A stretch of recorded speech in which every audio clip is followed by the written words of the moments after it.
In a previous movie in this weekly series, we saw how to use a bitmap to displace a terrain using a space warp. And that movie is called Modeling Terrain with a Displace Space Warp. We're going to build on that now. Instead of using a bitmap, which is a fixed grid of pixels, we'll use a procedural texture or a noise map. And that's a 3D texture, and it's not resolution dependent. It gives us some advantages. We can, for example, create a very, very small and a very, very large pattern on the terrain at the same time. Additionally, we can change the pattern itself very easily by adjusting parameters on that procedural texture.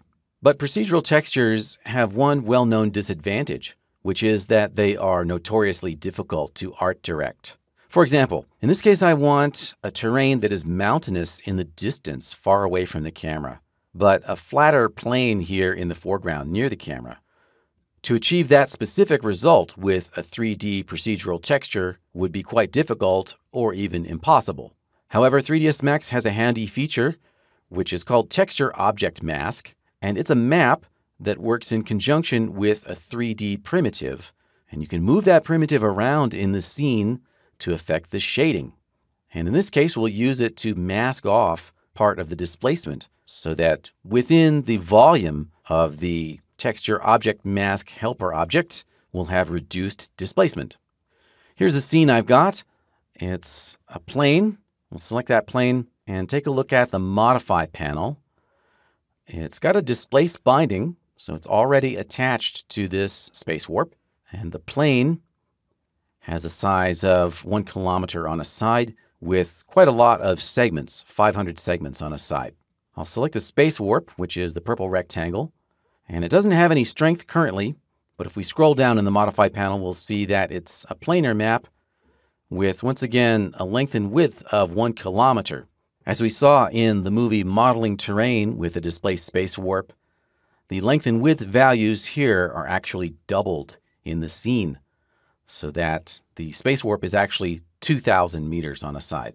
All right, let's go ahead and create our noise map. I'll open up the Material Editor. And on the left, in the Material Map browser, go to Maps, General, Noise, and drag that over into the view. Double-click it to load its parameters, and rename it Displace. We can go ahead and make that connection to the Displaced Space Warp. I'll move the object over in the view so we can see it. Drag from the output of the noise map to the map slot of the Displaced Space Warp, and choose Instance in the pop-up dialog. We'll need to increase the strength here. We could set it to a value of 500 meters and press Enter, and we get a very crunchy, noisy result.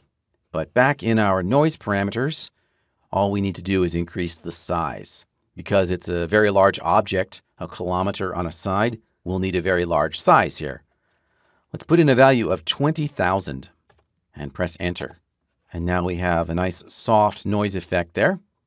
Let's switch the noise type to turbulence. This will work well for a mountainous terrain, especially if we have enough levels or iterations. Let's set the levels to a value of 10.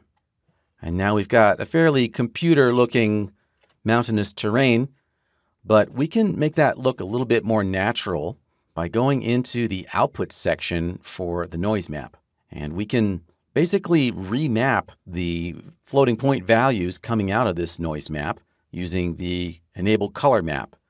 So turn on Enable Color Map, and we want to use Bezier points. So drag a rectangle to select both of the points on the map, and then right-click on one of them and choose Bezier Corner.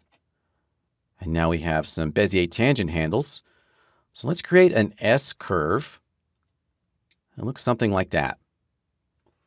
And we can play around with this, and as you can see, it is interactive, and the update is pretty fast. So we're getting good performance.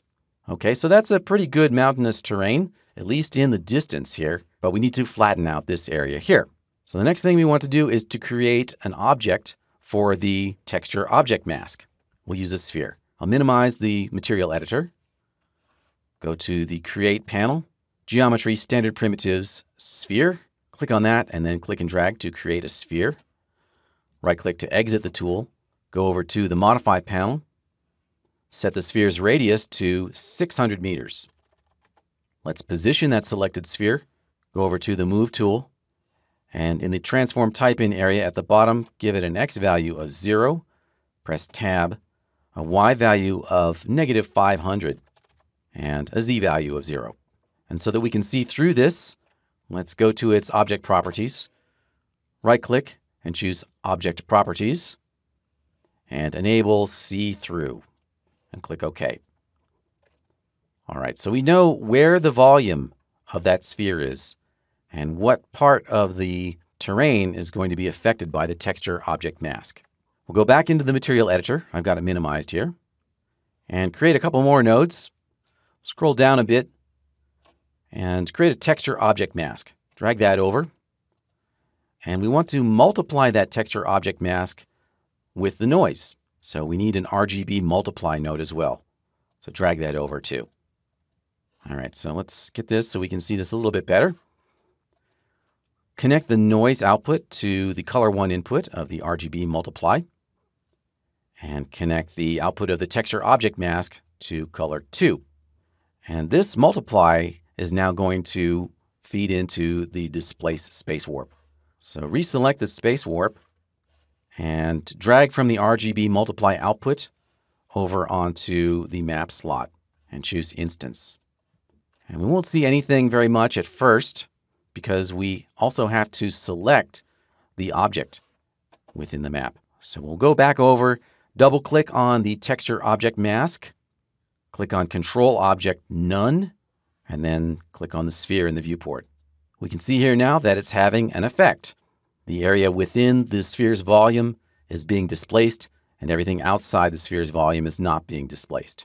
We've got inside and outside colors here. We want the outside to be full strength. So click on the outside color swatch and set its value to its maximum of 255.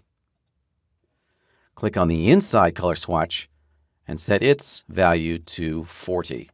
And click OK. And now we have a plane here in which it's pretty flat. We have a 0 transition zone here, so let's increase the transition range here. So set the transition range to 500 meters and press Enter. And now I've got a very nice result with a flat plane in the foreground and full strength displacement over here in the background. Let's frame this up from a camera point of view. I can close the material editor now and use Alt-W to go out to the 4 viewport layout. Here's my physical camera. We'll need to adjust the Displace Space Warp parameters to bring the terrain down to the level of the camera. So in the Displace Space Warp parameters, enable Luminance Center. And the center value is going to be a very, very, very low value. Let's give it a center value of 0.07 and press Enter. And now we've got just the result that we wanted, in which the foreground is flat and the background is pretty highly displaced. And just to clean up our scene, we want to get rid of these displace and texture objects just so that they're not cluttering the view. Go into the Layer Explorer, and with the Displaced Terrain Space Warp selected, create a new layer. Click on Create New Layer here and rename it. We'll call it Displace. And we can hide the layer by clicking on the visibility icon. And we also want to add the sphere to that layer. So open up the default layer, drag the sphere into the displaced layer, and now it can be hidden and shown at the same time. And finally, we don't want the displaced layer to be the currently active layer, so we'll set that back to default. All right, so I'll go back to the physical camera view, click in that view, and use Alt-W to maximize it. And that's how to use a procedural texture to displace a terrain and to art direct that displacement using Texture Object Mask.